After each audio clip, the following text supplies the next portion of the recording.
সনাতন ধর্মের অন্যতম পবিত্র ধর্মগ্রন্থ শ্রীমদ্ ভগবদ্ গীতা।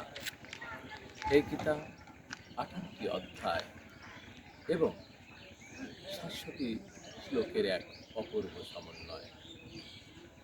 পরমেশ্বর ভগবান শ্রীকৃষ্ণ গীতায় বলেছেন, পিতাহমস্য জগত মাতা ধাতা পিতামহ বেদম পবিত্রমঙ্কার ঋক্ষাম চৈব চ।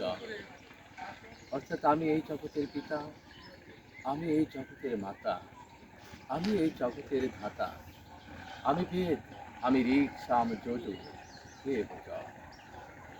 পরমেশ্বর ভগবান শ্রীকৃষ্ণ গীতায় বললেন, গতির ভর্তা প্রভু সাক্ষী নিবাস শরণম সুরে প্রভব প্রলয় স্থানম নিধানম বীজমব্যয়।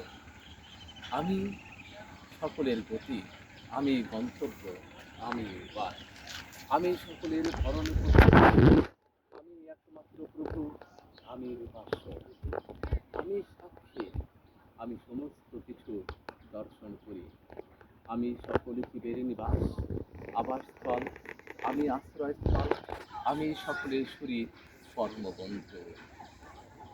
ভগবান বললেন, আমি সৃষ্টি স্থিতি এবং প্রলয়ের অধীশ্বর, আমি এই বিশ্ব জগতের অবিনাশী অব্যয় বীরস্বরূপ।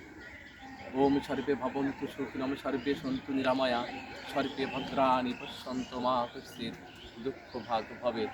ওম শান্তি, ওম শান্তি, ওম শান্তি।